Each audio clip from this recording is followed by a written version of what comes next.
All right. We're back. We're back. Welcome everyone back to the JoeyH podcast. Today we have our live stream, our sports analysis show. With me, as always, for this show, Lucas. How are you today? What up, dude? I'm good. How you doing? I can't complain, man. I'm just chilling. Uh, there's a lot to talk about. Uh, your boy just came back from Ohio. I was in Ohio for spring break. I didn't go inside like last year, but I did drive by the Hall of Fame in Canton, which and they have like the new banner out for all the new Hall of Fame inductees, so pretty Awesome. good. But how have you been, Lucas? Everything been doing all right? Been doing great, man. Been doing good. Been All doing great right, man. all year. That's awesome. That's great to hear. So, a lot to talk about, but we got to talk about the NFL Combine this past weekend. A lot of stories, a lot of things that have been coming out of the combine. But Lucas, I have to ask, what is one player that stood out to you in this year's combine? One player, that's hard, man. That's really hard. I liked seeing a lot of who he ran a 4.26 in the 40. I forgot his name, but he looked really good. Um, it was just a good combine this year. I'm excited to see how that translates over to the draft. See where people go. See what people pick. See how people. I'm excited to see the talent for next season. The talent coming in this season looks really good. A lot of these players look excited to play. Excited to be there. The people just keep getting faster, getting stronger too. Yeah, Um, it's crazy to see every year, and it's every year. I mean, you shouldn't. And people say, "Why are you surprised every year?" I can't not be surprised. It's not surprising that people get faster. It's surprising on these numbers that they're putting up, like a 4.2640, dude. that's insane. That's insane. I mean, if you run like a 4.2 whatever, 4.20, 4.2 something, you just like you could almost guarantee that that's going to be the fastest 40 at the combine that year. And Yeah. you know as we remember 2 years ago, we saw the fastest 40 ever, Xavier Worthy, who's now a Mhm. member of the Chiefs, ran a 4.21. But I will say this year was probably, as far as a consistent, as far as numbers being put up, 40-yard dash was something else. Now, I do want to say one player that stood out to me is Sonny Styles from Ohio State, and I gotta give a quick shout out to Ohio State because I have here the mock draft. I was looking at the mock draft today, according to CBSSports.com. Yeah. They I'm have looking at the same thing. I think I'm looking at the same thing right now. they have four. Hmm. Ohio State has four. Uh, yeah, players projected going in the top 10, which is unbelievable.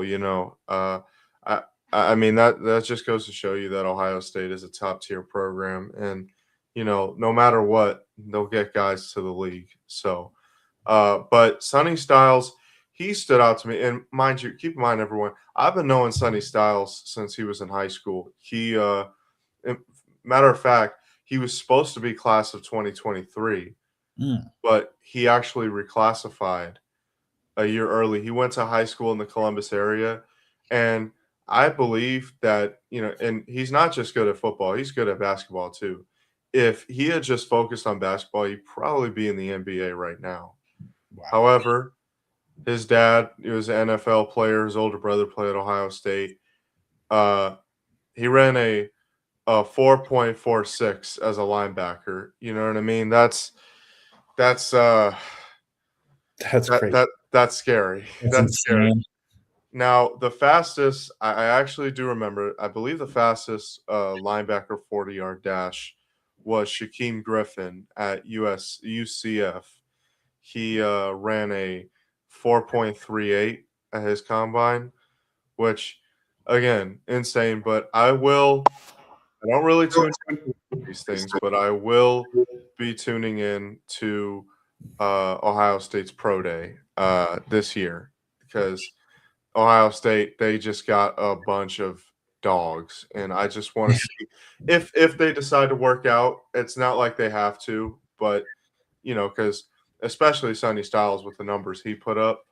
But I if they choose to work out, I'll be there for it. So, but you know, Lucas, I do want to read off to you the mock draft that I got from CBS Sports today as far Yeah, as the go top. right ahead. Go right ahead. Yeah, And I want to hear from you, like, what's your opinion on it? And do you think it's accurate? And do you think that, and like, what's like the most surprising thing about it? So absolutely, absolutely. here we go. Number one, no surprise, Fernando Mendoza to the Raiders. Really, no surprise.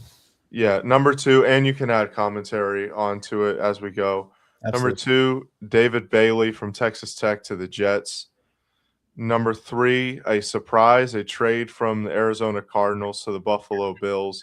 Wow. Carnell Tate to the Buffalo Bills. Uh, Number four, Sonny Styles to the Titans. Number five, Caleb Downs to the Giants. Number six, Francis Mauigoa to the Browns, the offensive lineman from Miami. Yeah. Number seven, Arvell Reese to the Commanders. So I do want to say something about the trade off from you said the Cardinals to the Bills. Yes. That is crazy because that is another wide receiver going to the Bills. That's pretty crazy. That's more weapons for Josh Allen, people would say. Yes. Um, I feel like they're growing their wide receiver room very well. Well, here's the only issue I have with that because I feel like Buffalo's trying to push Keon Coleman out of town, Me too, which is not and the go. yeah, and if they draft Carnell, he's most definitely going to be out of there. So, which it sucks, you know what I mean? Because Keon, he is an amazing player. So, He's an amazing player. He put up crazy numbers his freshman year. absolutely. Oh, Number eight, sorry, Jeremiah Love to the Saints. running back. N- Yeah. Number nine, Spencer Fano to the Chiefs. And number 10, Ruben Bain to the Bengals. Is there so I know you kind of already said it, but is there any that kind of like jumps out to you? Um, who did you say was going to the Bengals again? I'm sorry. Ruben Bain, the defensive lineman from Miami. Okay, I like that. I like that poll. I like that poll. I like that personally because I think that because the Bengals they drafted Shamar Stewart, a defensive lineman from the from Texas A&M. They drafted him in the first round last year. So if they can get Shamar some help, and keep in mind, I actually, funny story, I saw Shamar Stewart play in high school because he's from down here. And yeah, we won't get into what happened in the game, but, but That's all right. yeah, yeah, BTA as these folks say nowadays. But my high school put BTA to them. But anyways, I think that'd be good. However, the Bengals, and listen, Bengals fans, I love you. You guys bring the energy every single game. You guys are passionate because the amount of nonsense you guys have been through. You know what I mean? I love you guys, but you guys better come up out the pockets for Ruben Bain. You gotta put your best foot forward because Shamar last year was having all those problems with the contract. You guys gotta pay up, man. That's all I'm gonna say. Absolutely, dude. You hate to see a good player's career or even just a season get ruined by stupid stuff like that. Like stupid stuff like that. That can be easily fixed. Absolutely, absolutely. Now, a player that stood out to me in the which is kind of a surprise to me, but I do like the move, is Jeremiah Love to the Saints. Now, as some of you may or may not know, my grandfather's a Notre Dame fan, so anytime Notre Dame's playing, I see him play. Uh, and Notre Dame, I got to see Jeremiah play this year. He was a beast, and I feel like the Saints don't necessarily have a concrete running back, and I think they're going to go with Tyler Show this year, their quarterback. I think they believe in him, so I think the Saints can they could have a resurgence like the Bears had this year. You know what I mean? I think Absolutely. they could have a resurgence and make the playoffs, especially because Jeremiah Love is a monster. You know what I mean? So, um, but Lucas, though, I was listening to some shows today, and they were saying about how the combine essentially doesn't really mean all that much No, it doesn't. because um well, I wouldn't say the combine doesn't mean that much. To me doesn't really mean that much is the pro days. The pro days, even though I do like them, you got to admit they are pretty much staged. You know what I mean? They are. You're playing with the same people you play with every day. You're going through the reps at that point. Like it's just like to make the players look really good. Yeah, I mean, and there's nothing necessarily wrong with that, but I'm just saying, I personally, you know, I don't take it the combine or the pro day, I don't really take it at face value, even though it is really nice to see, you know what I mean? You want to see how these players are working. Like, look, even though Carnell Tate ran a 4.353, Yeah. you know what I mean?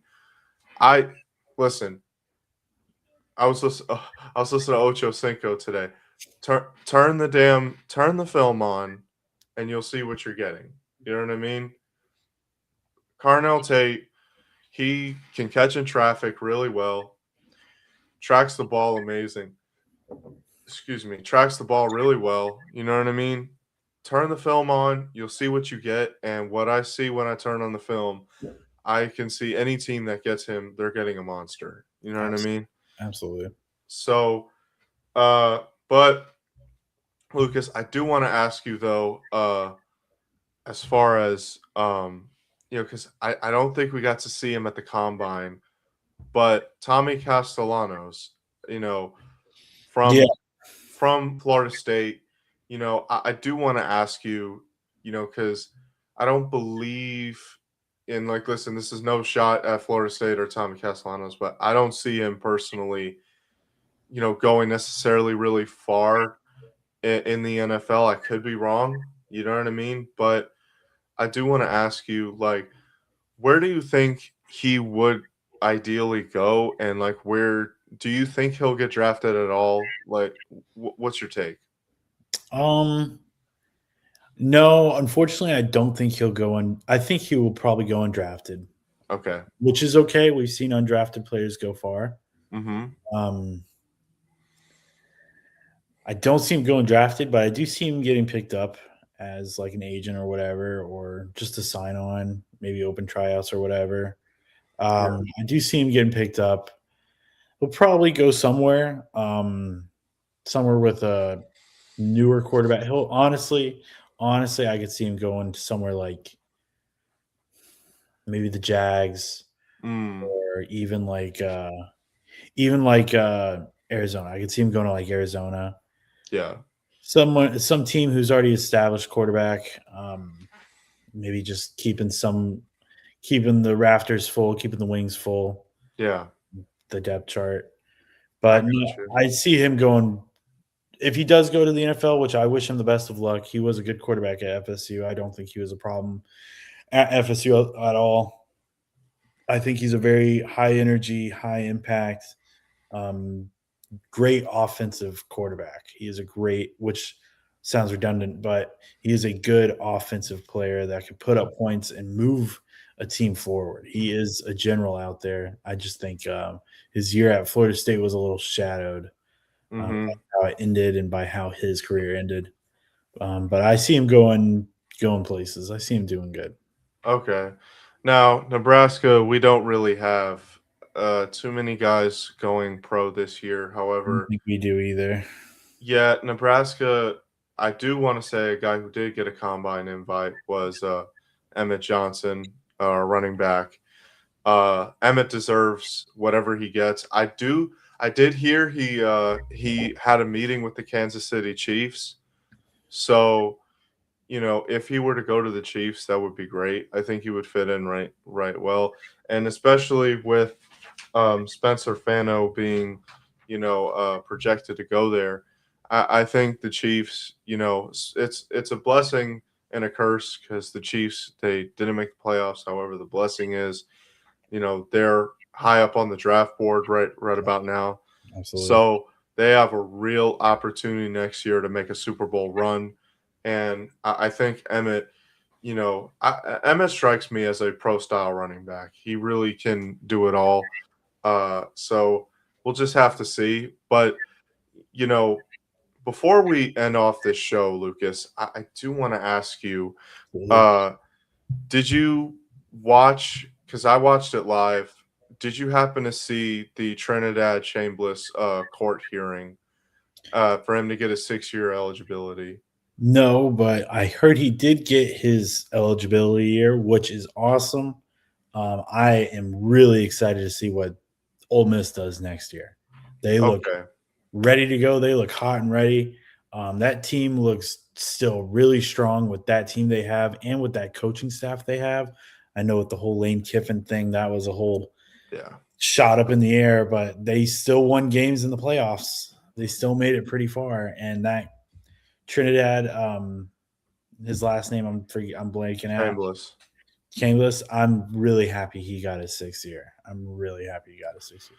Yeah, I mean, look, a lot of people, they were really just there. I saw a lot of salty people online. They were saying like, look, oh, he didn't get his like. I mean, it's not fair, but look, redshirt his first year at Ferris State. Then he had I believe it was tonsillitis his second year, which Yeah. that's unfortunate. And look, he has tonsillitis. You Yes, can't really, yeah. yeah. I mean, so I mean, look, I do think there was kind of a fault on Ferris State's part. They didn't give him a medical red shirt because you can red shirt and also do a medical red shirt.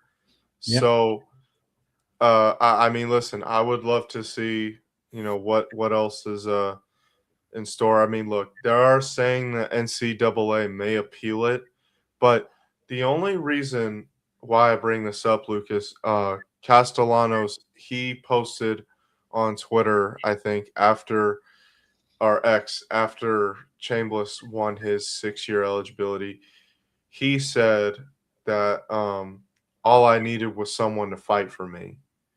Uh, Now, I know he was originally planning on suing the NCAA for a 5th Yes. year, but he dropped it. Now, I don't know if there was any team or I'm sorry, any like someone at Florida State that was gonna essentially fight for him to try to get that back. However, I do want to ask you if he came back this year, do you think this upcoming season would essentially be the same, or do you think it'd be different? What do you think? Oh, excuse me. Go ahead. It's okay. Um, Honestly, I don't think so. They looked like they were going on a different direction anyway. It looked like they were looking at a different quarterback. They Florida State always has a strong presence in the portal, which is a good and bad thing. You wish they would stay with a little bit more consistency instead. Like how I feel like how the bigger schools do it, like Ohio State, Michigan, Alabama. I feel like they transfer over younger classmen, lower classmen, instead of Florida State transferring like juniors and seniors, which isn't a problem. But it looked like they were just going to go in a different direction anyway. Again, I wish Tommy Castellanos all the luck. I thought he was a good quarterback, Mhm. but I don't think he was a good quarterback at Florida State. Fair enough. Fair enough. And look, I think Florida State they got a golden opportunity next year. I just hope they go for it, you know what I mean? And I think if they play everything the right way, I think they can. So, Absolutely. So that's going to end off this show, guys. I really appreciate you guys taking the time and watching our show. It means the world. And Lucas, as always, thank you for taking the time out of your day. Always, dude. I appreciate it. Yeah, man. A lot of exciting things, you know, uh, coming forward in the next few months. So, I mean, no football though. It's killing me. But this combine was a great teaser for the next upcoming season. So, Yes, yes. thank you guys so much for watching, and peace out. Peace. Peace.